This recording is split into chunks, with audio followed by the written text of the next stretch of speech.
The words haunted me still. Never visit the ranch, Diana. I need you to promise me.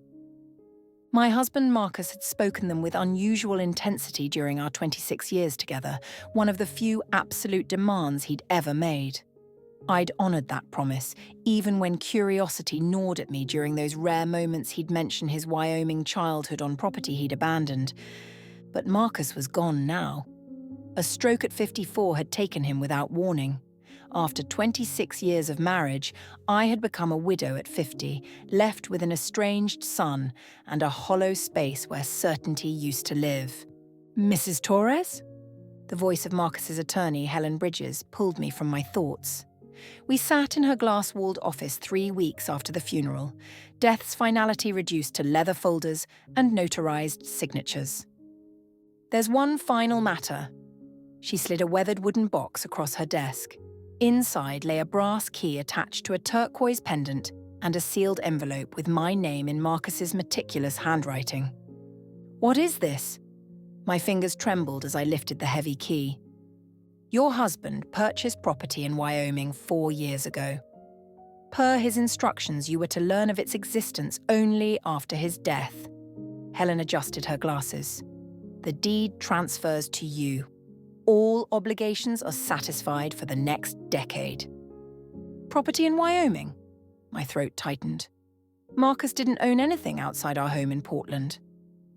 It's called Larkspur Valley Ranch. According to records, it was his childhood home. The deed shows multiple ownership changes before he reacquired it. The ranch, the place that had caused his jaw to clench whenever mentioned, the place I'd sworn never to see. Mrs. Torres, you should know. The property has appreciated dramatically. There have been inquiries. Appreciated? It's a ranch in rural Wyoming. Yes, but approximately 2 years ago, significant rare earth mineral deposits were discovered in the region. Your husband declined substantial offers from mining corporations. My head spun. Marcus had never mentioned minerals, money, or any property purchase. We'd lived comfortably on his software development salary and my income as a college librarian, but we were hardly wealthy.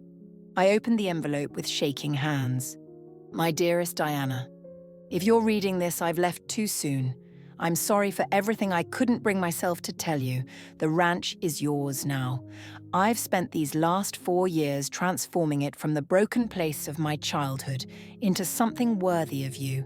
I made you promise never to go there. I release you from that promise. In fact, I'm asking you to go, just once, before deciding its fate. In the main house office is a laptop. The password is our wedding date followed by your maiden name. Everything you need to know is there. I love you, Di, more than you'll ever understand. Marcus! Tears blurred the words. Even from beyond, Marcus surprised me. I need to see this place, I said finally. Of course, but I must warn you, Marcus's family in Wyoming has contested the will. His siblings claim he wasn't mentally competent when he repurchased the family property. That's absurd. Marcus was the most rational person I knew. Nevertheless, they've filed objections. Given the property's newfound value, this could become complicated. I tucked the key into my purse, determination settling over me. I'm going to Wyoming, Helen. Tomorrow. 60 hours later, after hastily arranged flights and a long drive through sagebrush-dotted valleys, I stood before iron gates marked Larkspur Valley Ranch in welded steel. Beyond stretched rolling hills, clusters of cottonwood trees, and in the distance a sprawling ranch house with several outbuildings, all immaculately maintained. This was no dilapidated family ranch. This was an estate. The key turned smoothly. As I drove up the winding gravel road, my heart hammered. What secrets had Marcus kept here? What part of himself had he hidden for all these years? The ranch house was stunning. 2 stories of timber and stone with a wraparound porch and floor-to-ceiling windows. Nothing suggested the pain Marcus had always associated with his childhood home. My hands shook inserting the key into the front door. The lock clicked, the door swung open. What I saw inside stole my breath. The entryway opened into a soaring great room with exposed beams and a riverstone fireplace. But it wasn't the architecture that made me gasp. It was the books.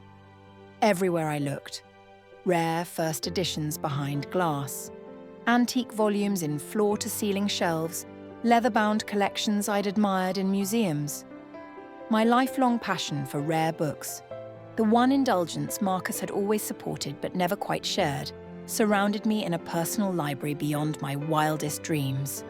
And there, on a desk by windows overlooking endless valleys, sat a silver laptop with a single white lily, my favourite, laid across its closed lid. Before I could move, the crunch of tyres on gravel announced another arrival. Through the window, I watched a black truck pull up behind my rental. 3 men emerged, all bearing unmistakable Torres features. Tall frames, dark hair, strong jawlines. Marcus's brothers had arrived, and from their expressions, they hadn't come to welcome the widow. The men approached with confident strides, believing they belonged. I quickly locked the front door, heart racing. Through the side window, I watched them pause on the porch, conferring before the oldest, a silver-haired version of Marcus with colder eyes, rapped sharply. "Mrs. Torres, we know you're inside. We should talk." His voice carried the same Wyoming drawl that had softened Marcus's speech when tired or upset. I remained silent, backing away. Marcus's warnings about his family had always been vague but emphatic. Now, instinct told me to be cautious. The knocking came again, more insistent. "Diana, I'm Vincent Torres, Marcus's older brother. These are our brothers, Paul and Nathan. We're here about the ranch." Of course they were. Not about Marcus.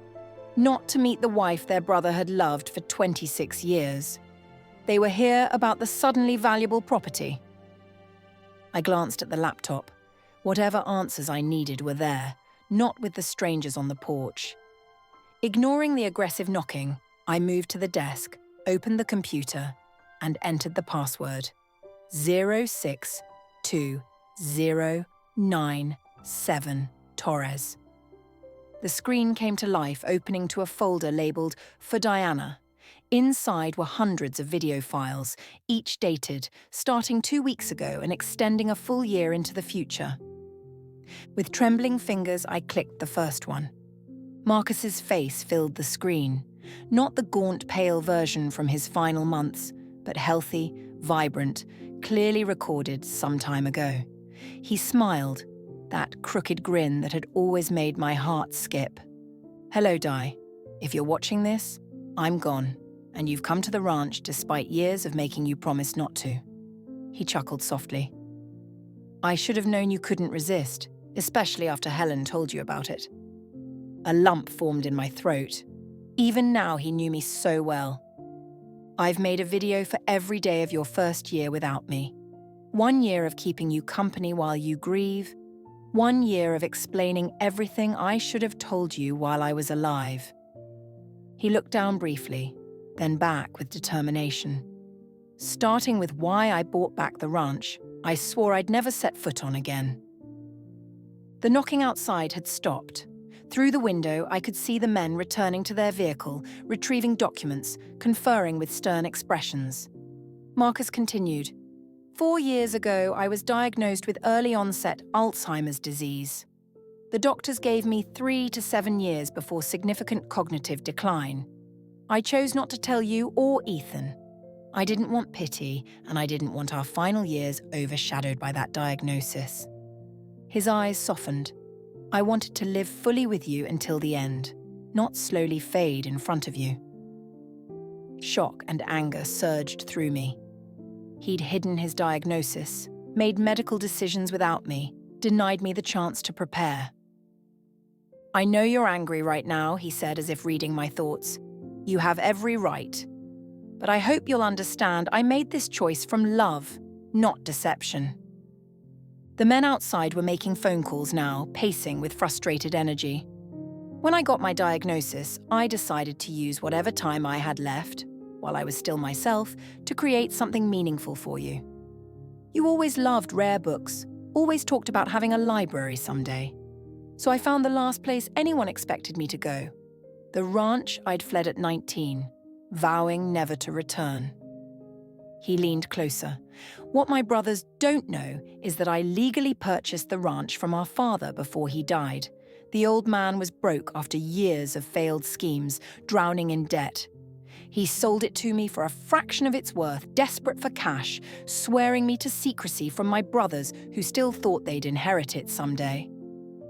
This explained the legal challenge.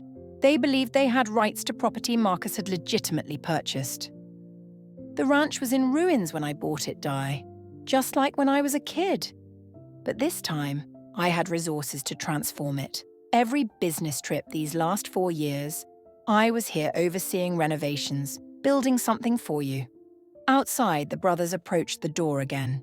This time, Vincent held a document against the window, a court order of some kind. My brothers will come for it, Marcus continued, his expression hardening. They never wanted the ranch until rare earth minerals were discovered in the region. Suddenly, the worthless property they'd mocked me for buying was valuable. They'll try everything to take it from you. One brother was on the phone again, his expression triumphant as he ended the call. In the bottom drawer of this desk is a red folder with every legal document you need. The ranch is unquestionably yours. I made sure of it. Marcus's face softened. But Di, whether you keep it or sell it is entirely your choice. I built this for you, but I don't want it to become a burden. A vehicle approached, a sheriff's cruiser with sublet county markings. The brothers watched its approach with satisfied expressions. One last thing, Marcus said. In the library's climate-controlled room, you'll find a collection I've been assembling. First editions of every book you've ever mentioned loving. The staff I've hired will continue maintaining them whether you're here or not. They're my last gift to you. The video ended on Marcus's smiling face as knocking resumed at the door, more authoritative now. Mrs. Torres, Sublet County Sheriff's Office. We need you to open the door, please. With a deep breath, I closed the laptop, retrieved the red folder, and went to face whatever came next. As I reached for the handle, my phone rang. Ethan, our son, calling from Seattle. I hesitated, then answered. Ethan, now's not a good time. Mom, his voice was tight with anger. Why didn't you tell me about Dad's ranch or the minerals? His brothers just called offering a settlement if I helped them contest the will. What the hell is going on? So they'd already reached out to my son. The realization ignited something fierce within me. They weren't just coming after me. They were trying to manipulate my grieving son. I'll explain everything later, I promised, watching the sheriff exchange words with the brothers. But Ethan, don't sign anything. Don't agree to anything. These men are not our friends. Mom, if there's money involved... This isn't about money, I interrupted, surprising myself with the conviction in my voice. This is about what your father wanted. Please, trust me on this. After a moment, he sighed. Fine, but call me back soon. I hung up and opened the door to face a young sheriff's deputy flanked by 3 Torres men whose expressions ranged from smug to openly hostile. Mrs. Torres, I'm Deputy Carson. These gentlemen have a court order requesting property inspection as part of an ongoing estate dispute. I smiled calmly, channeling the strength Marcus had always admired. Of course, Deputy. But first, I think you should see these. I held out the red folder containing Marcus's documentation. Vincent stepped forward with a dismissive wave. Family property disputes are complicated, Deputy. My sister-in-law is understandably emotional and confused. Actually, I interrupted, I'm neither emotional nor confused. I'm a widow, standing on property that legally belongs to me, facing 3 strangers who happen to share my late husband's DNA. I turned to the deputy. And I'd appreciate if you'd review these documents before allowing anyone onto my property. The deputy took the folder, his expression neutral as he examined the contents. The Torres brothers exchanged glances, their confidence visibly wavering. I thought of Marcus's video, of the secret he'd kept to spare us pain, of the magnificent gift he'd created in his final lucid years. Whatever game his brothers were playing, I was determined not to lose the last expression of my husband's love, without a fight. The deputy looked up. These appear to be in order, Mrs. Torres. clear deed transfer, properly notarized statements, certified bank records of the original purchase. He turned to the brothers. "Gentlemen, I don't see grounds for forcing inspection today. This appears to be a civil court matter." Vincent's face flushed. "This is outrageous. That woman has no right." "That woman," I interjected calmly, "is Marcus Torres's wife, and I have every right to be here." As the brothers reluctantly retreated to their vehicle, followed by the apologetic deputy, I felt a strange sense of both loss and discovery. The husband I thought I knew completely had kept secrets, some painful, others breathtakingly beautiful. Now I faced a choice: retreat to the safety of my familiar life, or step fully into this unexpected legacy and the battle that came with it. I closed the door, walked back to the desk, and opened the laptop again. Tomorrow's video awaited, and with it more pieces of the man I had loved and was only now beginning to fully understand. Outside, the Torres brothers might have lost this skirmish, but their expressions as they drove away made one thing clear: the war for Larkspur Valley Ranch had only just begun. I spent that night in Marcus's, no, our ranch house, surrounded by evidence of his secret labor of love. Sleep eluded me, my mind churning with revelations. Marcus's hidden illness, the transformed ranch, his brother's determination to claim it, and hundreds of video messages awaiting me. At dawn, I explored the property properly for the first time. The main house was a masterpiece of restoration, blending original ranch elements with modern comforts. Every room reflected thoughtful consideration of my tastes, from the library filled with first editions of my favorite novels to the reading room overlooking the eastern valleys, perfect for morning coffee. But it was the climate-controlled, rare book vault that truly took my breath away. Behind a hidden door in the library, a temperature and humidity-controlled room housed treasures beyond imagination. A first edition of Leaves of Grass, an illuminated medieval manuscript, a signed Hemingway, even a Shakespeare second folio. "Good morning, ma'am." The voice startled me. A woman in her early 60s emerged from an office adjoining the vault, wiping her hands with a conservation cloth. "I'm Margaret Chen. Your husband hired me to manage the collection and library." "Diana Torres," I replied, extending my hand, though I suspected she already knew. "I assume Marcus spoke of me." She nodded, a gentle smile crinkling the corners of her eyes. "Mr. Torres spoke of you constantly during his visits, said you had an instinct for rare books that he never managed to develop himself, that you could sense a first edition from across a room." "You knew my husband well?" Margaret hesitated. "As well as he allowed anyone to know him, I suppose. He was here every month for the past 4 years, overseeing everything personally. Never delegated a decision if he could make it himself." That sounded like Marcus. Methodical, hands-on, attentive to detail. "The Shakespeare folio there," Margaret continued, nodding toward the climate-controlled case.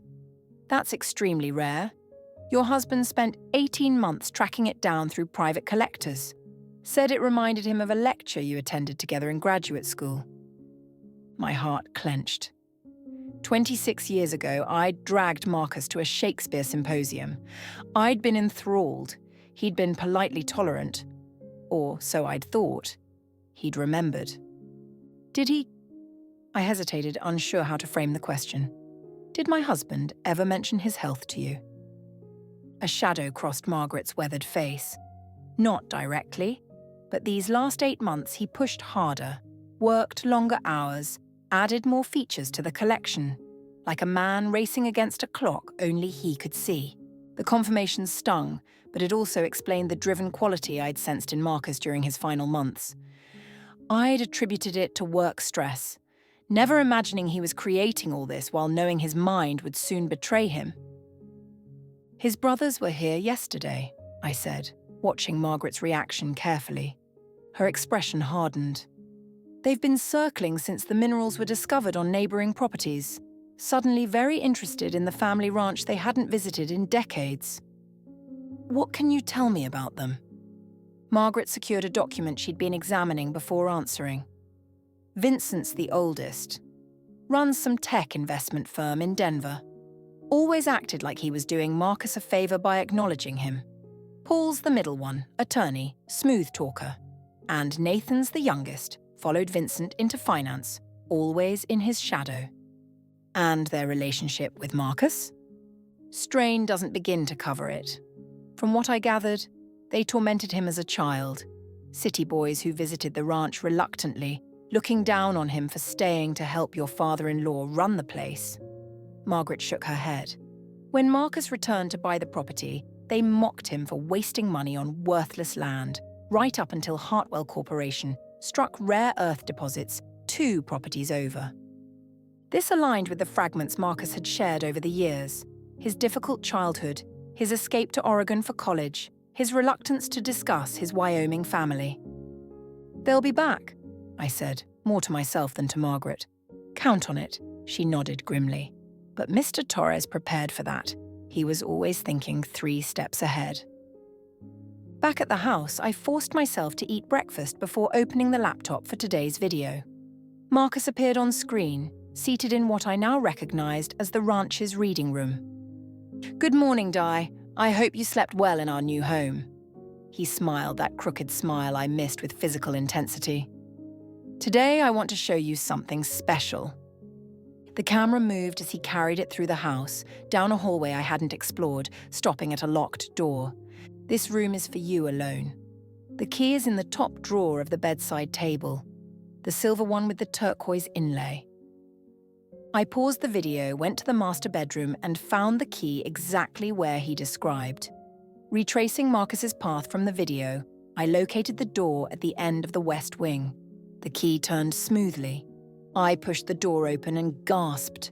A fully equipped conservation and bookbinding studio filled the large corner room, bathed in perfect northern light from floor to ceiling windows. Workbenches, tools, presses, gilding supplies, everything a book conservator could desire, arranged with loving precision. I hadn't done conservation work in 23 years.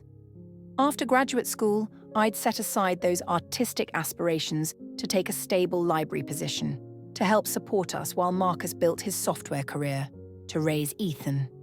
Over the years, someday had become a distant dream, then eventually a bittersweet memory of a path not taken. The video continued, Marcus's voice pulling me back to the laptop I'd carried with me. "You gave up so much for us, Di.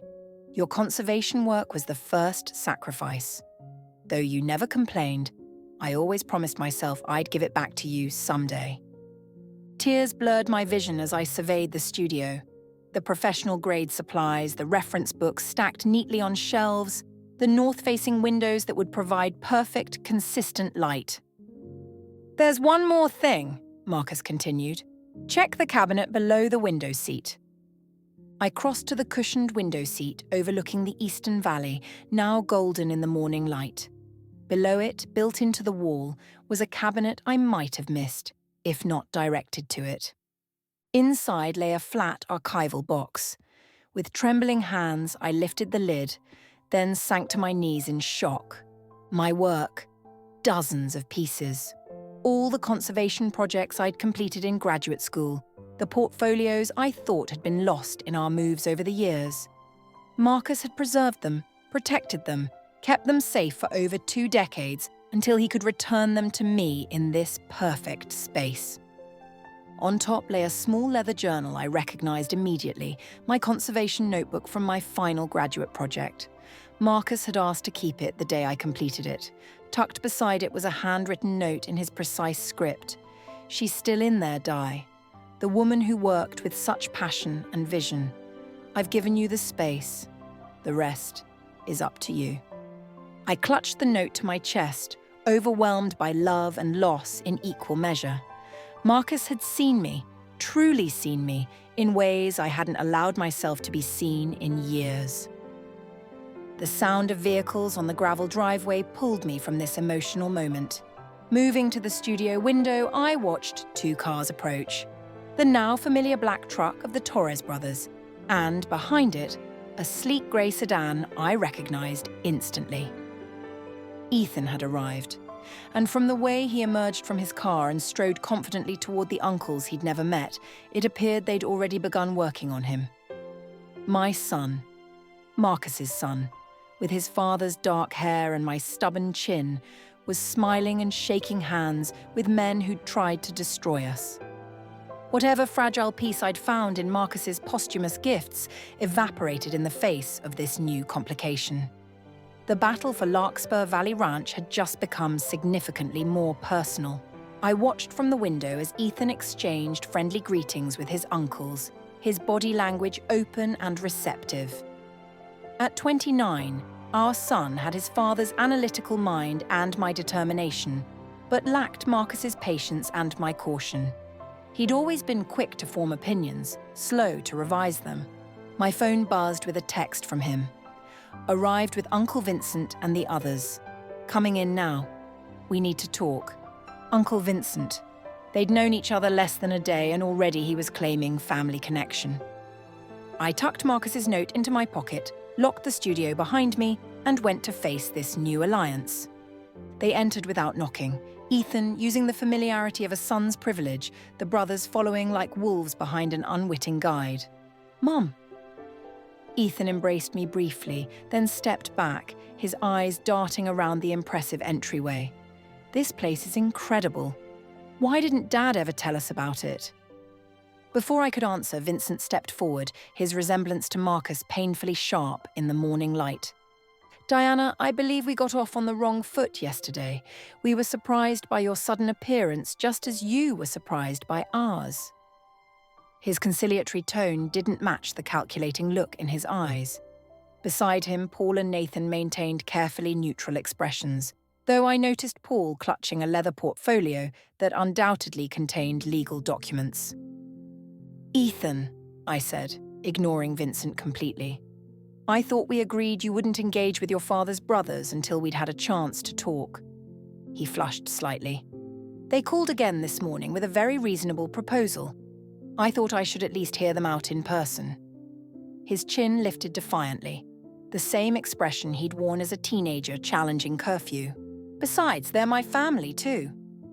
"Family you didn't know existed until yesterday," I reminded him gently. "Only because Dad kept them from us," he countered, "just like he kept this whole place secret. Don't you think that's strange? What else was he hiding?" The question hit uncomfortably close to the revelations in Marcus's videos. He had hidden his illness, his property purchase, his reclamation of my artistic dreams, but his reasons had been born of love, not deception. "Your father had complicated relationships with his brothers," I said carefully. "He had reasons for the distance he maintained." Vincent gave a dismissive wave. "Ancient history. Siblings clash, especially in difficult families like ours. What matters now is moving forward together." "Exactly," Ethan agreed with the earnestness of someone who believed they were being perfectly reasonable. "Uncle Vincent has explained everything. This ranch has been in the Torres family for generations. Dad bought it from Grandpa Torres, but it was always meant to be shared among the brothers eventually." I suppressed a sigh. They'd been working on him for less than a day, and already he was parroting their version of events. "And the sudden interest in the property wouldn't have anything to do with the mineral discovery?" I asked mildly. Paul stepped forward, opening his portfolio. "The mineral rights situation is just one aspect of a complex legal picture. We've prepared a fair settlement offer that honors Marcus's wishes while acknowledging the Torres family's historic claim to the property." "We're prepared to be very generous," Vincent added, placing a grandfatherly hand on Ethan's shoulder. "1/3 share to you, Diana. 1/3 to Ethan. And 1/3 split among us brothers. Everyone wins." Ethan looked at me expectantly, clearly already sold on the proposal. "It makes sense, Mom. We don't need this huge place. We could sell it all, walk away with millions, and Dad's family stays intact." "Your father specifically left this property to me," I said, meeting Vincent's gaze steadily. "Not to you, not to his brothers." "Out of confusion and misplaced sentiment," Vincent countered smoothly. Marcus wasn't thinking clearly in his final years. A flash of anger burned through me. My husband was perfectly sound of mind until the day he died. Then why all the secrecy? Nathan spoke for the first time, his voice softer than his brother's, but no less pointed. Why hide the property purchase from his wife and son? Why the elaborate arrangements with the attorney? These aren't the actions of a man thinking rationally. I thought of the videos, the renovated ranch, the conservation studio, each element meticulously planned as a final gift. Nothing about it suggested confusion or impaired judgment. "Mom," Ethan said, his voice gentler now, "I know this is hard. Dad left you, left both of us, and now we're discovering all these secrets. But this proposal makes financial sense. We'd both be set for life." The door opened behind them, and Margaret appeared, her expression concerned. "Everything all right, Mrs. Torres? I saw the vehicles arrive." The brothers turned, clearly annoyed by the interruption. Vincent's eyes narrowed. "This is a family matter." "Margaret is my employee," I said firmly. "She's welcome in my home." "Actually," Paul interjected, "her employment status is among the disputed assets pending resolution of our legal claim." Margaret stood her ground. "Mr. Torres hired me personally, made me promise to look after the place and Mrs. Torres if anything happened to him." "We'll be reviewing all staff appointments," Vincent said dismissively. I'd heard enough. "I think it's time for you to leave. All of you." I looked pointedly at the brothers, then softened my gaze when it reached Ethan. "Except you, of course. You're always welcome to stay." "You're not even considering their offer?" Ethan asked, incredulous. "I'll review any written proposal with my own attorney," I replied, "but I won't be pressured in my own home." Vincent's mask of conciliation slipped, revealing the hard businessman beneath. "This property is worth tens of millions with the mineral rights. We can do this amicably, or we can make things very difficult." "Is that a threat?" I asked with more calmness than I felt. "A reality check," he corrected. "You're a librarian from Portland facing a legal battle against opponents with significantly more resources. Marcus may have meant well, but he placed you in an untenable position. I thought of the red folder with its meticulous documentation, the videos showing Marcus's clear-headed planning, the transformed property that represented his final act of love. I believe my husband knew exactly what he was doing," I said quietly. "Now, please leave. Ethan, you're welcome to stay for lunch, if you'd like." He looked torn, glancing between me and his newly discovered uncles. "I think I'll go with them for now. We have more to discuss." He kissed my cheek quickly. "Think about the offer, Mom. Please." I watched them leave, a hollow feeling expanding in my chest. In just 24 hours, my son had been pulled into the orbit of men Marcus had spent his life avoiding. Whatever they were telling him was working. Margaret waited until their vehicles had disappeared down the driveway before speaking. "Mrs. Torres, there's something you should know. Something your husband asked me not to mention unless absolutely necessary." I turned to her, mentally exhausted but forcing myself to focus. "What is it?" "It's about the true extent of the property and what's really hidden here." She gestured toward the barn. "We should walk. Some things shouldn't be discussed indoors where walls might have ears." As I followed her across the yard, the morning sun illuminated the beautiful ranch my husband had created in secret. Whatever revelation awaited me, I was certain of one thing. Marcus had anticipated this battle, perhaps even Ethan's vulnerability to his brother's manipulation. The question was whether he'd prepared me enough to win a fight I never knew was coming. Margaret led me past the main barn toward a weathered storage building I hadn't explored yet. Unlike the pristine, renovated structures on the rest of the property, this building retained its original rustic character, deliberately unimproved to appear unimportant. "Your husband was a careful man," Margaret said, producing an old iron key. "After his brother's first visit 2 years ago, he became even more cautious." "They visited before?" Marcus had never mentioned that. Margaret nodded grimly. showed up unannounced once they caught wind of the mineral discovery on neighbouring properties. Your husband was here, overseeing construction of the conservation studio. They didn't recognise him at first. He'd grown a beard during his early treatment. The casual mention of Marcus's treatment sent a fresh wave of pain through me. While I'd been obliviously cataloguing rare manuscripts in Portland, my husband had been here, sick, creating this sanctuary while fending off his predatory brothers. What happened? He observed them from a distance, then left without revealing himself. That night, he made changes to the property plans. Margaret unlocked the building door, starting with this. The door swung open to reveal an ordinary-looking storage interior. Hay bales, old ranch equipment, dust motes dancing in beams of sunlight filtering through gaps in the walls. Margaret moved confidently to the back corner, shifting several bales to expose a trapdoor set into the dirt floor.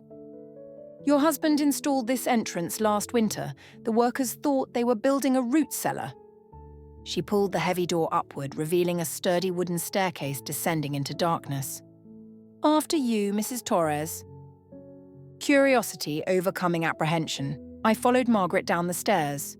At the bottom, she flipped a switch and lights flickered on, revealing a concrete tunnel stretching forward into the earth. What is this place? Your husband called it insurance. I call it genius. Margaret gestured for me to follow as she walked the tunnel. The Torres brothers think they know the full extent of the property and its value. They don't. The tunnel extended perhaps 60 yards before opening into a large concrete room filled with filing cabinets, a desk with computer equipment, and walls covered with maps and documents. "Welcome to Marcus's war room," Margaret said, a hint of pride in her voice. Everything he collected about his brothers, their business dealings, and the true value of Larkspur Valley Ranch. I moved to the nearest wall where a detailed geological survey map was pinned, showing not just the ranch, but surrounding properties for miles. Blue markings indicated mineral deposit locations with handwritten notes about composition, depth, and extraction feasibility. "I don't understand," I said, turning to Margaret. "Marcus knew about the minerals." "Not at first. He bought this place to renovate for you, pure and simple. But about 2 years ago, when Hartwell Corporation found rare earths on neighbouring land, he hired geologists to survey Larkspur Valley secretly." Margaret pointed to the map. "They found something unexpected. The largest deposit isn't under the eastern section where everyone's drilling. It's here, under the western acres that look worthless." I studied the map more carefully, noting the concentration of blue markings on the rugged, apparently unusable portion of the property that stretched into the foothills. Land Vincent hadn't even mentioned in his proposed division. "The mining company surveys missed it because the formation is unusual, deeper and shaped differently than they expected," Margaret continued. "Your husband verified it with 3 independent experts, swearing them to secrecy. So the property is even more valuable than his brothers realize. Exponentially. But that's not all." Margaret moved to a filing cabinet, withdrawing a thick folder. Marcus documented decades of questionable business practices by all 3 brothers. Securities fraud, tax evasion, misappropriation of investor funds. Enough evidence to ruin them professionally if it ever came to light. I leafed through the meticulous documentation, recognizing Marcus's thorough approach to problem-solving. Email printouts, financial records, sworn statements from former employees. He'd built an airtight case against his brothers. Why would he collect all this? Protection. Margaret sat at the desk, gesturing for me to take the other chair. He knew they'd come after the ranch once he was gone. He wanted you to have leverage. I thought of Vincent's smug confidence, Paul's legal maneuvering, their quick work turning Ethan against me. He anticipated everything. Not everything, Margaret said quietly. He didn't expect them to get to your son so quickly. The reminder of Ethan's betrayal stung, Margaret added gently. He lost his father. Suddenly they're offering connection to him through shared blood and history. Powerful draw for a young man mourning his dad. She was right. Ethan had always been Daddy's boy, sharing Marcus's analytical mind and love of puzzles. His death had left Ethan adrift, vulnerable to anyone offering connection to him. "What do I do now?" I asked, half to myself. "That depends on what you want," Margaret replied. "You could sell everything, property, mineral rights, the whole package, and walk away wealthy but perhaps forever estranged from your son. You could fight the brothers legally using this leverage, which might win the battle but worsen family wounds. Or what? Or you could do what your husband always did, think 3 steps ahead and find the path no one expects." I considered this as I continued examining the war room. On the desk sat a framed photograph I'd never seen before. Marcus as a teenager, standing proudly beside a paint horse, his face alight with an innocent joy I'd rarely glimpsed in the man I married. "That's Thunder," Margaret said, noticing my focus on the photo. "Your husband's horse when he was a boy, only bright spot in his childhood here, from what he told me. His brothers sold the animal when Marcus was away at school, just to hurt him." Another piece of the puzzle clicked into place. Marcus's support of my love for rare books, despite having no personal interest in them.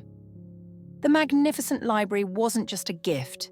It was his reclamation of something precious his brothers had stolen from him.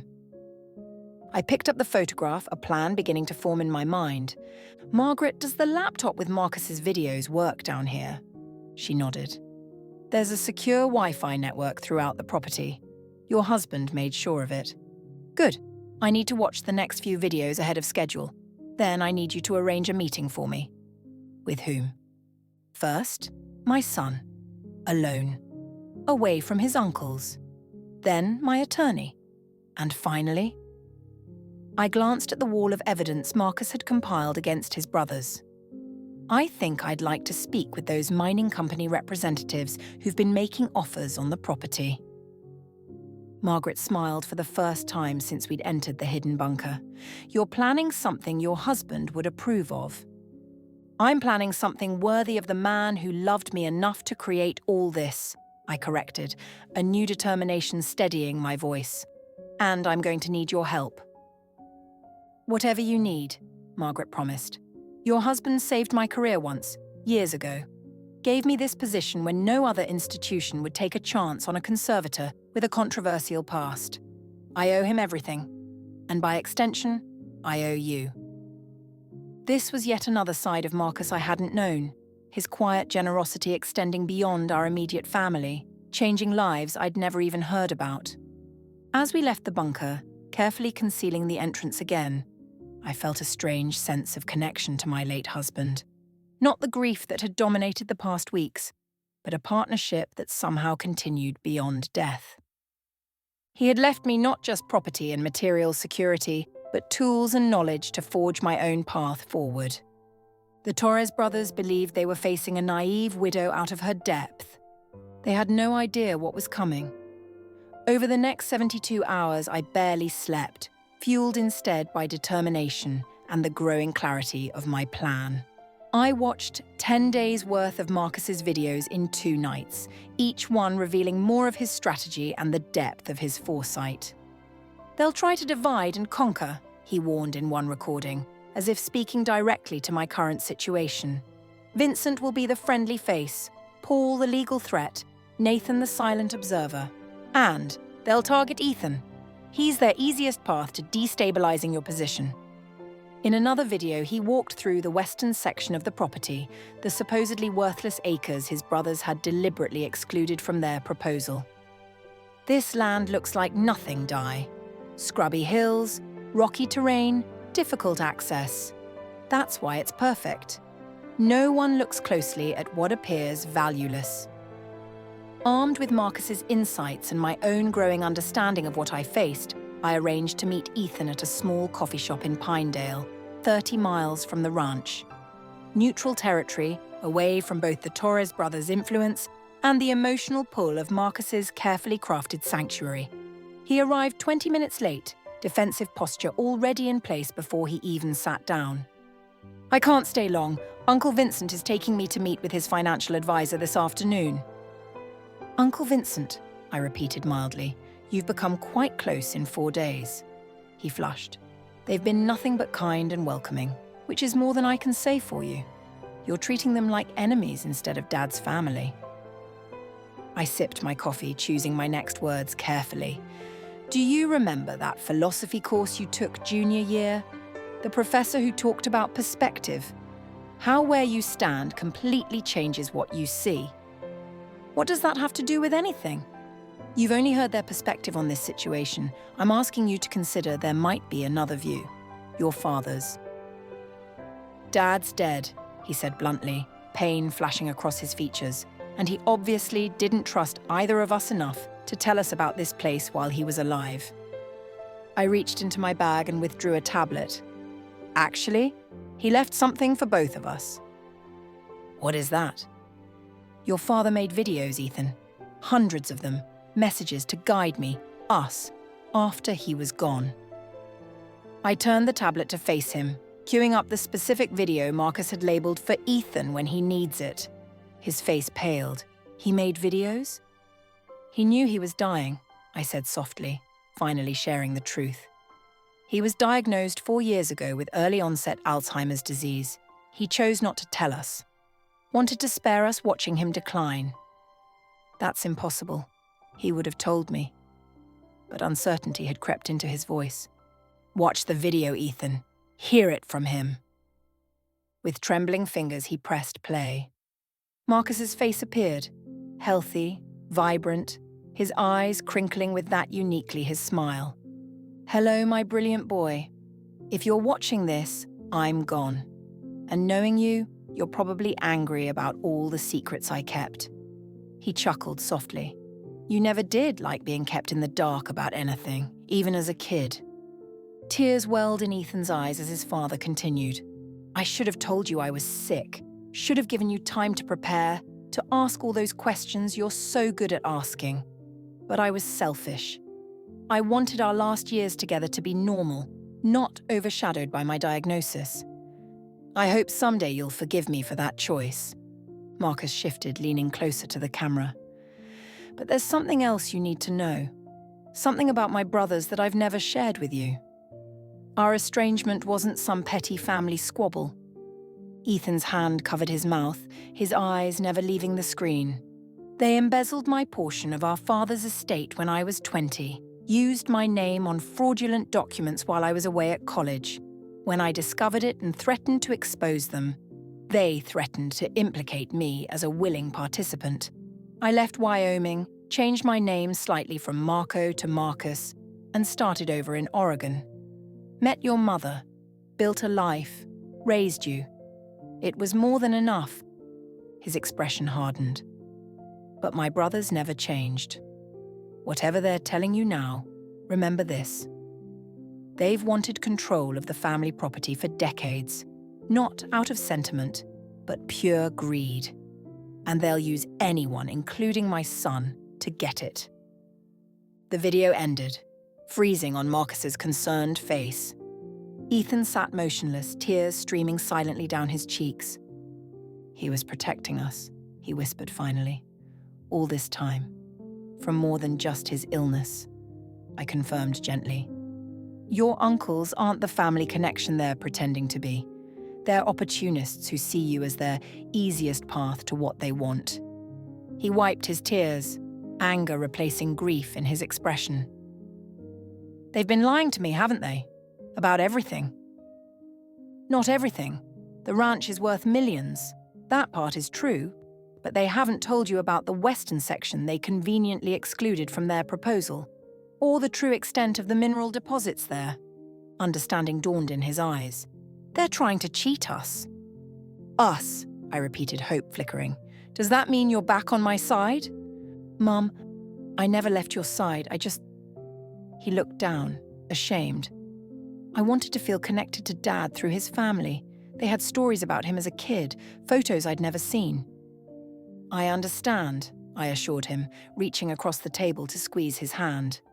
Grief makes us vulnerable in ways we can't anticipate, but now we need to be smarter than they are. Together. Ethan straightened, his expression shifting from devastation to determination, so like his father that my heart ached. What's the plan?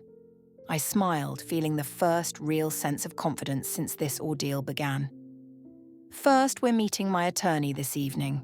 Not the family attorney your uncles want to use, but someone recommended by Marcus's lawyer in Portland. Then tomorrow we have an appointment with Hartwell Corporation, the mining company. Why? Because knowledge is leverage. And right now, we know something your uncles don't. Exactly where the minerals are and how much there really is. I showed him the geological surveys from Marcus's war room. They think they're dealing with an uninformed widow and a naive son. Time to show them exactly who they're really facing. For the first time since Marcus's death, Ethan laughed, a sound of genuine amusement. Dad always said you were the smartest person he'd ever met, that underneath that quiet librarian was a tactical genius who could outthink anyone if properly motivated. Did he really say that? I asked, surprised. All the time. He smiled, wiping away the last of his tears. He also said that the biggest mistake anyone could make was underestimating Diana Torres. As we left the coffee shop together, I felt a shift in the dynamic of this battle. The Torres brothers had unwittingly united us instead of dividing us. They had no idea that their apparent early success with Ethan had only set the stage for their ultimate defeat. Later that evening, with Ethan beside me, I laid out my complete plan to the attorney Marcus had selected for this exact scenario. Her expression moved from professional interest to undisguised admiration as she grasped the full scope of what I proposed. "Mrs. Torres," she said finally, "your husband said you would surprise me with your strategic thinking. He was absolutely right." "My husband," I replied, "was right about a great many things, including, it seemed, his belief in my ability to not just survive his death, but to emerge stronger from it." The Torres brothers arrived at Larkspur Valley Ranch exactly when I expected. 10 a.m., sharp, 5 days after my meeting with Ethan. Their black truck crunched up the gravel driveway with the confidence of men who believed victory was merely a formality. Behind them followed a silver luxury sedan I didn't recognize, likely their attorney or a corporate representative. I watched from the great room window, dressed not in the casual clothes they'd seen previously, but in a tailored suit I'd purchased specifically for this meeting. Appearances matter when staging a coup, and I intended to present myself not as a grieving widow, but as the formidable opponent Marcus had always known me to be. "They're here!" I called to Ethan, who emerged from the library looking equally professional in a dark suit, his father's watch, one of his most treasured possessions, prominently displayed on his wrist. "Ready?" he asked, nervousness and determination warring in his expression. "Completely." I squeezed his hand. "Remember, let them talk themselves into a corner first." Margaret appeared from the back of the house. The others arrived through the service entrance. They're set up in the dining room as you requested. I nodded appreciation. Perfect timing. The doorbell rang and Margaret moved to answer it with practiced deference. "Good morning, gentlemen. Mrs. Torres and Mr. Ethan are expecting you. This way, please." They entered with easy entitlement, Vincent leading, followed by Paul with his ever-present legal portfolio, and Nathan bringing up the rear. Behind them walked a distinguished man in an expensive suit who radiated corporate authority. "Diana." Vincent nodded, his smile not reaching his eyes. "We appreciate you agreeing to this meeting. This is James Reardon, CEO of Hartwell Corporation. We thought it might be productive to have an industry expert join our discussion about the property's potential. So they'd brought a mining executive to intimidate me with technical jargon and market valuations. Predictable." "How thoughtful," I replied pleasantly. "I've had the dining room prepared for our meeting. Shall we?" I led them through the house, noting their assessing glances at the renovations Marcus had completed. In the formal dining room, a large table had been set with documents at each place, water carafes and coffee service, the picture of professional preparation. "Please sit," I gestured. "I believe we have much to discuss." As they settled into their chairs, expressions of confidence still firmly in place, I remained standing at the head of the table. "Before we begin, I said. "I want to thank you for your previous proposal. It was educational." Vincent's smile widened, clearly interpreting my comment as submission. "We're pleased you've had time to consider our offer. With Mr. Reardon's expertise, we can discuss the most advantageous arrangement for dividing the property's assets." "Yes, Division," I mused, picking up a remote control from the table. "That's precisely what I'd like to discuss." I pressed a button, and a hidden screen descended from the ceiling at the far end of the room. The brothers exchanged surprised glances. Clearly, they hadn't expected this level of preparation. "If you'll direct your attention to the presentation," I continued, clicking the remote again. A detailed map of Larkspur Valley Ranch appeared on the screen, showing property boundaries, topographical features, and geological formations. "This is the complete survey of Larkspur Valley," I explained. "All 3,800 acres. Not just the eastern 1,200 acres mentioned in your proposal." Paul shifted uncomfortably. "The western section is undevelopable rocky terrain. We excluded it for simplicity's sake." "How considerate," I smiled, "except for one small detail." Another click, and the map overlaid with mineral deposit locations, the complete geological survey from Marcus's war room, showing the massive reserve beneath the worthless western acres. James Reardon straightened in his chair, professional mask slipping as he leaned forward to study the projection with sudden intense interest. "As you can see," I continued calmly, "the primary rare earth deposit extends predominantly beneath the western section, the acres you so generously offered to exclude from our fair division." Vincent's face flushed. "These surveys are unreliable. Hartwell's analysis indicates—" "Actually," interrupted a new voice as the connecting door opened, "those surveys have been verified by 4 independent geological teams." The Torres brothers turned in shock as Dr. Sarah Chen, chief geologist for Meridian Mining, Hartwell's primary competitor, entered the room, followed by my attorney and 2 individuals in business attire. "What is this?" Vincent demanded, half rising from his chair. "This," I said pleasantly, "is a meeting about the true value and future of Larkspur Valley Ranch. Dr. Chen and her colleagues have expressed significant interest in the property's potential, particularly after reviewing the complete geological data my husband compiled." James Reardon shot a betrayed glance at the Torres brothers. "You told me you had exclusive negotiating rights to this property." "They don't," my attorney interjected smoothly, placing additional documents on the table. "Mrs. Torres holds clear, uncontested title to the entire property, including all mineral rights. The documents shown to you by the Torres brothers have no legal standing whatsoever." Vincent slammed his hand on the table. "This property has been in the Torres family for generations. Marcus had a moral obligation." "Moral obligations," Ethan spoke for the first time, his voice steady despite his white-knuckled grip on his water glass. "Like the moral obligation you had to my father when you stole his inheritance, or forged his signature on investment documents, or threatened to implicate him in your securities fraud if he exposed you." The brothers froze, colour draining from their faces. "What exactly is he talking about?" James Reardon asked, looking increasingly uncomfortable. "Perhaps these will clarify matters," I said, nodding to my attorney, who distributed sealed envelopes to everyone at the table. "Copies of documentation my husband preserved regarding certain historical transactions involving Torres family assets.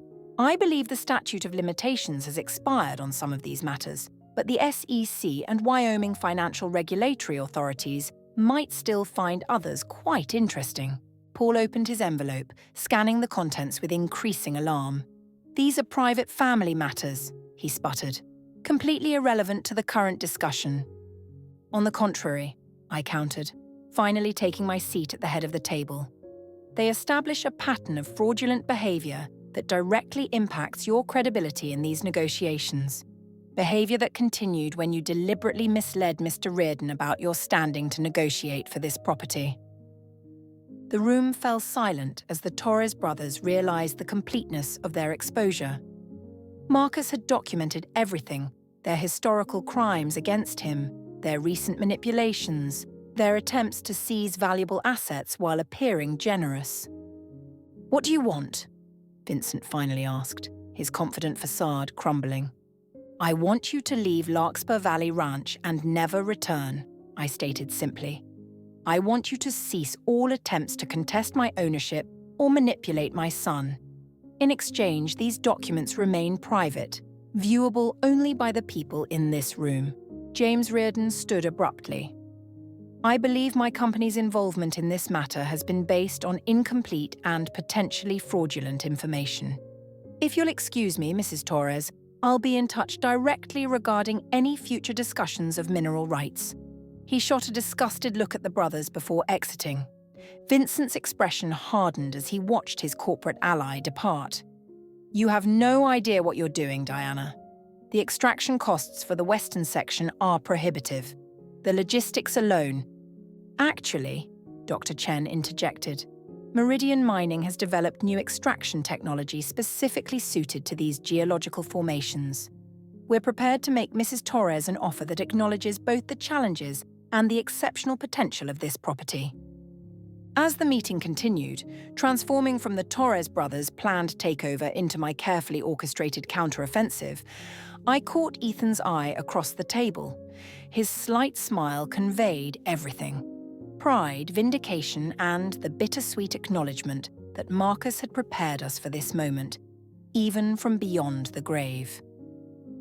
By the time the Torres brothers departed 3 hours later, defeated, exposed, and legally bound by the settlement agreement my attorney had prepared in advance, the future of Larkspur Valley Ranch had been secured exactly as Marcus had envisioned, not divided among greedy relatives, not sold to the highest bidder, but preserved as a legacy for the family he had chosen and loved, Ethan and me. As their vehicles disappeared down the driveway, Margaret appeared at my side. "Your husband would be proud," she said quietly. "You outmaneuvered them exactly as he believed you would." I watched the dust settle on the driveway, a strange mix of emotions washing through me, triumph tinged with grief, strength emerging from vulnerability. "We're not finished yet," I replied, thinking of the videos still waiting on Marcus's laptop, the future stretching before us.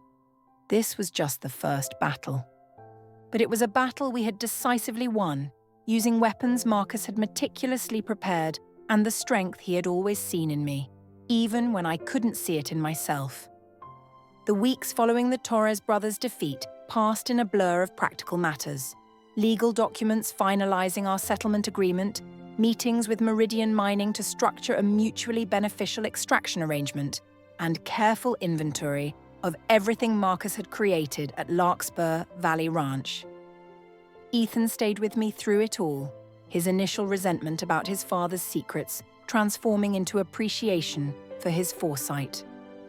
We established a routine of watching his daily videos together each morning, both finding comfort and guidance in his posthumous presence. "Did you have any idea?" Ethan asked one evening as we sat on the porch watching the sun set behind the western hills that contained our newfound wealth. "Any suspicion at all that Dad was sick or planning all this?" I considered the question carefully, searching my memories for missed signals. There were small things that make sense in retrospect. His insistence on updating our wills 4 years ago. The way he'd sometimes look at us at dinner, almost memorizing our faces. His sudden interest in taking photos of ordinary moments. "I thought he was just going through a midlife appreciation phase," Ethan said, smiling sadly. "In a way, he was," I agreed. "Just not for the reasons we assumed." I sipped my tea, remembering. The biggest change was how he stopped putting things off. Your father was always a someday person about personal matters. Someday we'd take that trip to Italy. Someday he'd learn photography. Someday we'd renovate the kitchen. Then suddenly he started doing things rather than talking about them. "Like buying this place," Ethan nodded. "Exactly. I attributed it to him finally feeling financially secure enough to indulge some dreams." I shook my head, still coming to terms with the magnitude of what he'd concealed. I never imagined he was racing against time, creating a legacy because he knew his mind wouldn't be his own much longer. The Meridian mining representatives had been intrigued when I'd outlined my conditions for their access to the rare earth deposits beneath our property. Rather than selling the mineral rights outright for a lump sum as most landowners did, I had insisted on a structured arrangement that prioritized environmental protection, employed sustainable extraction methods, and established a substantial trust for land restoration after the minerals were depleted. Mrs. Torres, their lead negotiator, had said, "These terms are highly unusual in the industry." "Then perhaps the industry needs more unusual terms," I had replied, channeling Marcus's quiet confidence. "The minerals have been there for millions of years. They can stay there until we agree on responsible methods to retrieve them." To my surprise, Dr. Chen had been intrigued rather than deterred by my approach. "Your husband mentioned you were an environmental studies minor before focusing on library science," she'd noted. "He said you'd insist on doing this right, not just profitably." Another piece of Marcus's planning revealed. He'd clearly been in communication with select industry leaders, laying groundwork for negotiations he knew would follow his death.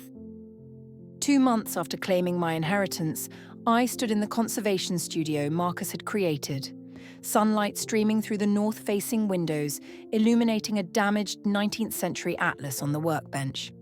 After decades away from conservation work, I had finally picked up my tools again.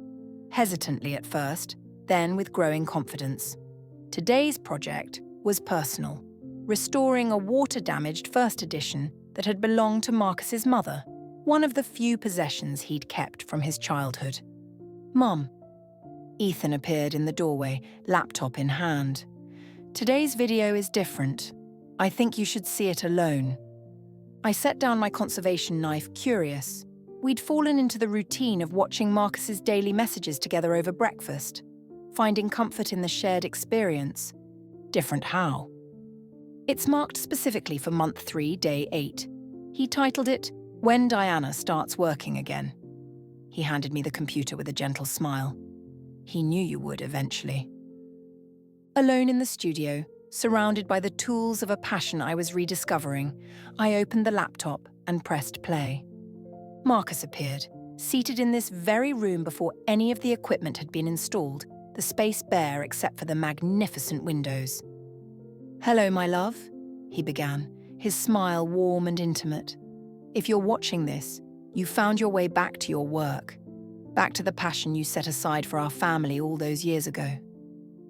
I touched the screen gently, tears welling in my eyes. "I've been thinking a lot about legacy," he continued. "What we leave behind, what marks we make on the world. Most people think of legacy in terms of children or wealth or accomplishment. But there's another kind of legacy, the enabling of possibility in those we love." He gestured to the empty room around him. "This space isn't finished yet, but in my mind, I can see it completed, filled with light and your restored treasures. I imagine you standing before a workbench, tools in hand, finally giving form to the expertise you've carried inside you all these years."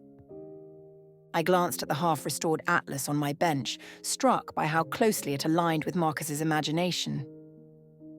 "I've structured everything to give you freedom, Di," he continued.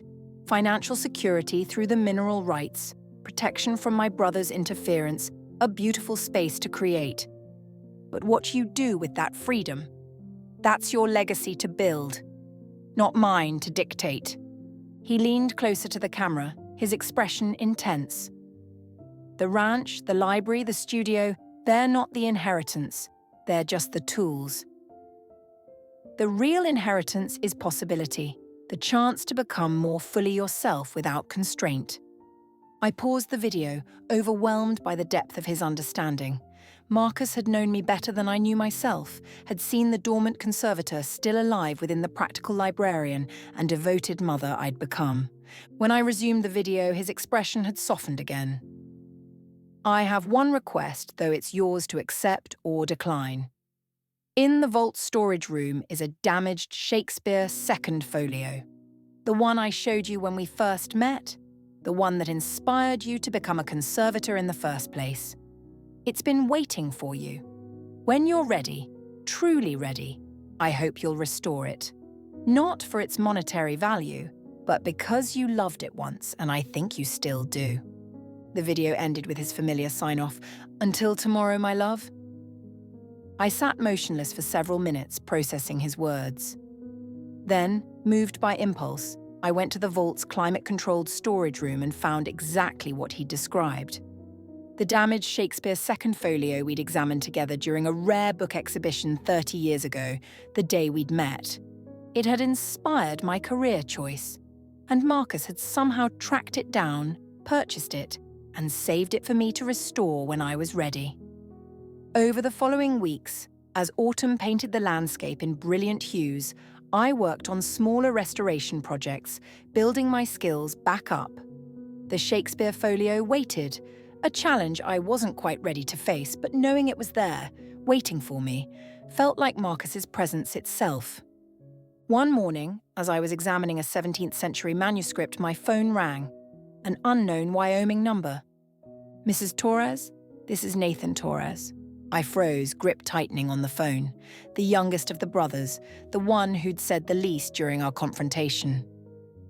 "What do you want, Nathan?" "I want to apologize and to ask for your help." Against my better judgment, I agreed to meet Nathan, but only in a public place with Ethan present and with my attorney on standby. We chose the same coffee shop in Pinedale where I'd met with Ethan weeks earlier. Nathan arrived alone, looking diminished somehow, less confident than the man who'd accompanied his brothers to claim the ranch.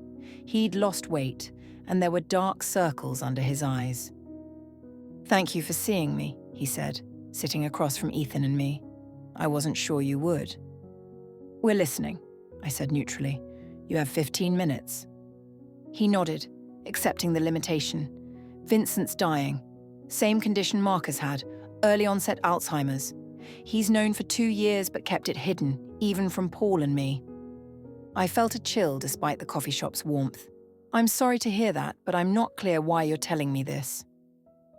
Nathan's hands trembled slightly as he wrapped them around his untouched coffee cup, because we discovered something while going through his medical records, something that changes everything we thought we knew about our family. He withdrew a manila envelope from his jacket and slid it across the table. Marcus wasn't our half-brother. He was our full brother. Our mother didn't die when he was born. That was a lie our father told us. She left him, fled Wyoming because of his abuse, and started a new life in Montana. I opened the envelope, finding medical documents, birth certificates, and what appeared to be private investigator reports. "There's more," Nathan continued, his voice barely above a whisper.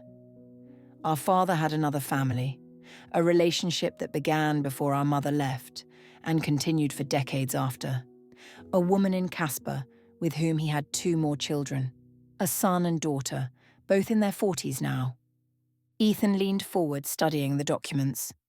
"You're saying Dad had 2 more siblings he never knew about?" "That we never knew about," Nathan corrected. "But apparently, Marcus did. He discovered them while researching his own diagnosis, confirmed their existence, even kept tabs on them through a private investigator. But he never contacted them." "Why are you telling us this?" I asked, though I suspected I knew the answer. Nathan's eyes met mine, raw desperation visible in them. "Because Vincent needs a donor. A bone marrow donor for a treatment that might slow his disease progression. Paul and I aren't compatible. Our genetic markers don't match, but these 2, our half-siblings, they might be. And you want me to help you find them?" I finished for him.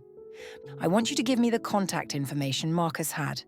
I know he must have left it for you. He prepared for everything else." I sat back, considering. Marcus had indeed left contact information for the unknown Torres siblings, filed away in his war room with a note saying, "For emergencies only." "Why would I help you?" I asked. "After everything you and your brothers did to try to steal this ranch from me? To manipulate my son?" Nathan's face crumpled. "Because despite everything, Marcus would have wanted to save his brother if he could. He wasn't cruel like we were. He was better than all of us." "Mum," Ethan said quietly, Can I talk to you for a minute? Alone. We stepped outside, leaving Nathan at the table. What are you thinking? I asked. Ethan ran his hand through his hair, a gesture so reminiscent of Marcus it made my heart ache. I'm thinking Dad kept that information for a reason, not to use against them, but because despite everything, they were still family. They tried to ruin us, I reminded him. I know, but Dad also taught me that holding on to anger only poisons yourself. Ethan looked back through the window at Nathan, slumped and defeated. Vincent's dying, Mom. Whatever he did, does he deserve to die when we could help? I thought of Marcus's videos, his careful planning, his determination to break the cycle of Torres family dysfunction. What would he want me to do? There's something else, I said. In tomorrow's video, I watched it this morning before you woke up. Marcus talks about his siblings, about choosing who we call family. What did he say? He said that blood doesn't make family. Choice does. And that if his brothers ever came asking for help, the decision should be mine alone, not influenced by obligation or guilt. I looked back at Nathan. He wanted me to choose freely. And what do you choose? I was quiet for a long moment, watching Nathan through the window. He looked broken, nothing like the entitled man who'd tried to steal my inheritance. I choose to be better than they were, I said finally, but on my terms. We returned to the table. Nathan looked up hopefully. I'll give you the contact information, I said, but not for free. Anything, Nathan said immediately. I want a full public apology from you, from Paul, and from Vincent, if he's still capable of giving one.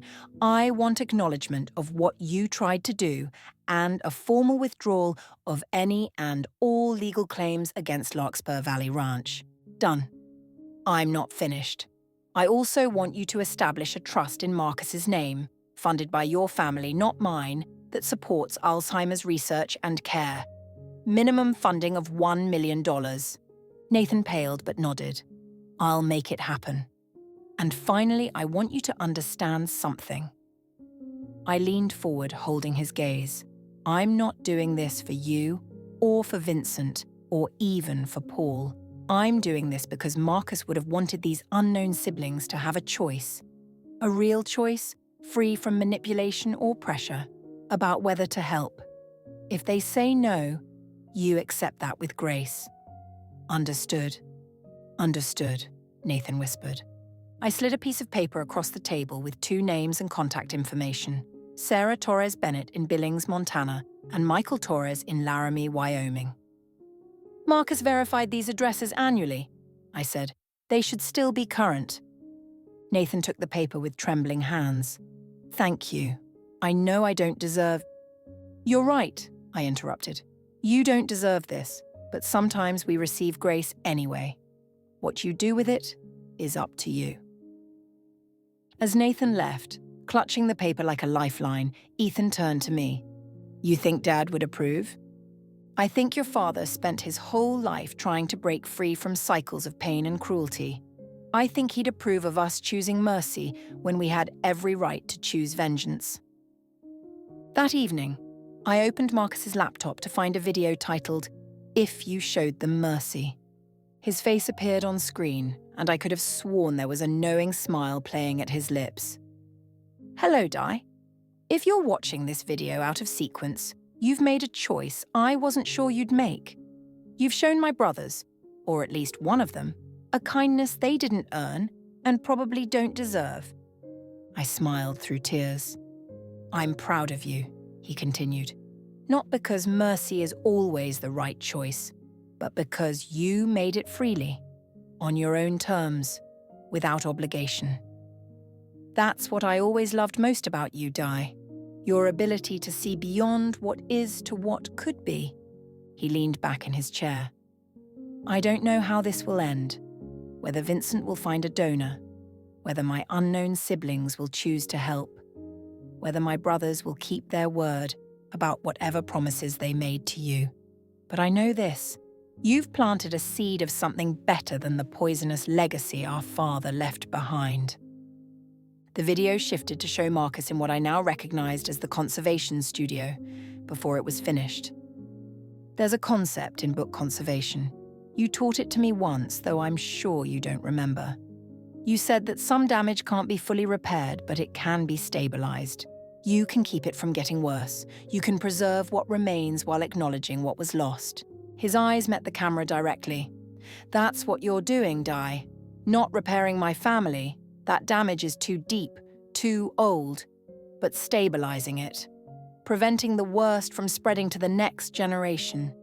That's its own kind of restoration. The video ended, and I sat in the silence of the studio, surrounded by books awaiting restoration, thinking about damage and preservation, loss and legacy.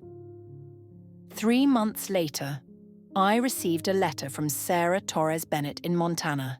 She'd agreed to be tested as a potential donor for Vincent and had been a match. The procedure was scheduled for the following month. The letter was brief but warm.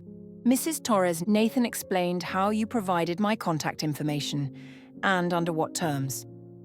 I want you to know I'm choosing to help Vincent not out of obligation, but because I spent 30 years wondering about my biological father and his other family. This gives me closure. I'd like to meet you sometime if you're willing. Marcus sounds like he was an extraordinary man, and I wish I'd known him. But maybe knowing you and his son would be the next best thing. With gratitude, Sarah. I showed the letter to Ethan, who'd returned to Seattle but visited every other weekend. You think we should meet her? He asked. I think your father would have wanted us to, I said. He kept track of them for years, not to use them, but to protect them. Maybe it's time they became part of the story he was trying to write. 6 months after claiming my inheritance, I stood in the conservation studio Marcus had created, the damaged Shakespeare second folio finally on my workbench. I'd spent weeks preparing for this restoration, researching techniques, gathering materials, building my confidence back. The work would take months, maybe years.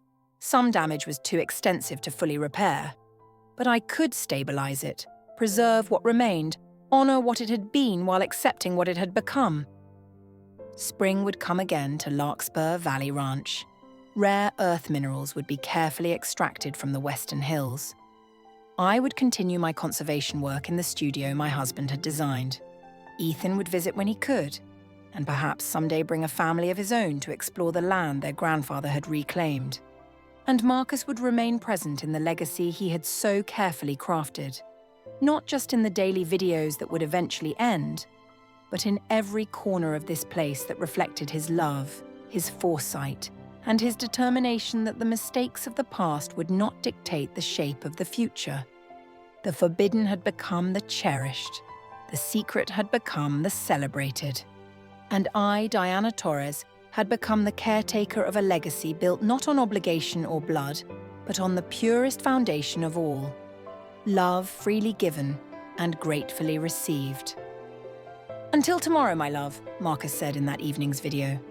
Until tomorrow, I whispered back, knowing that while tomorrow would bring a new video, a new message from the past, it would also bring me one day closer to the future I was now creating, inspired by his example, but shaped by my own emerging strength. The legacy of Larkspur Valley Ranch continued, no longer forbidden, but forever transformed.